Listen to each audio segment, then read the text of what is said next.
ഒരു relationship break ഉണ്ടാകുമ്പോൾ എന്തുകൊണ്ടാണ് ഇത്രയധികം മനുഷ്യർ അവരെ തന്നെ നശിപ്പിച്ചു കളയാൻ പാകത്തിൽ മാനസിക സമ്മർദ്ദത്തിലേക്കും മനോനില തെറ്റിയതുപോലെയും ഒക്കെ പെരുമാറുന്നത്? നമ്മെ ശരിയായി സ്നേഹിക്കുന്ന ആരെങ്കിലും ഏതവസ്ഥയിലും നമ്മെ വിട്ടിട്ട് പോകും.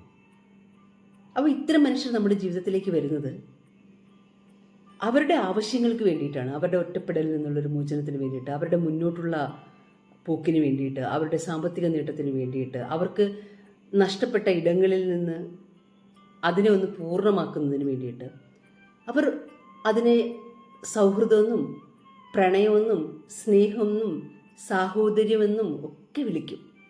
എന്നാൽ അവരുടെ പ്രതീക്ഷകൾക്കനുസരിച്ചിട്ട് നമുക്ക് അവരെ സഹായിക്കാൻ കഴിയാത്ത പക്ഷം പതിയെ അവർ നമ്മുടെ ജീവിതത്തിൽ നിന്ന് മാഞ്ഞു പോകും. ചിലപ്പോൾ ഒന്നും പറയാതെ. ആൾക്കാർ നഷ്ടപ്പെടുന്നത് വേദന തന്നെയാണ്. നമ്മുടെ വലിയ വീഴ്ചയിലും ഒറ്റപ്പെടലിലുമൊക്കെ ഇവർ നമ്മൾ സപ്പോർട്ട് ചെയ്യും എന്നൊക്കെ നമ്മൾ വിചാരിച്ചേക്കും. ചെറിയ വിജയങ്ങൾ പോലും വലിയ ആഘോഷമാക്കിയിരുന്നവർ എന്തുകൊണ്ട് വലിയ വീഴ്ചയിൽ സൈലൻ്റായി എന്ന് മനസ്സ് സന്ദേഹിക്കും. നിങ്ങളെക്കാൾ നല്ല ഒരു ആളെ ഞാൻ കണ്ടിട്ടേയില്ല എന്ന് പ്രശംസയായവർ അപരിചിതരെ പോലെ പെരുമാറുന്നത് എന്തെന്ന് നമ്മൾ അതിശയിക്കും. എന്നാൽ അത്തരം മനുഷ്യരുടെ ഇറങ്ങിപ്പോക്കിനെ തടയരുത്.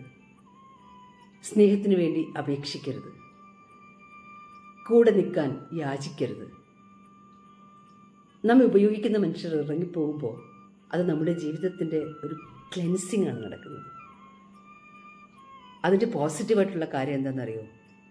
അവിടെ മറ്റാരെയും പ്രതീക്ഷിക്കാതെ, പരാതികൾ പറയാതെ നാം നമ്മുടെ ജീവിതത്തിൻ്റെ ഉത്തരവാദിത്വത്തെ ധൈര്യത്തോടെ ഏറ്റെടുക്കാൻ തുടങ്ങും.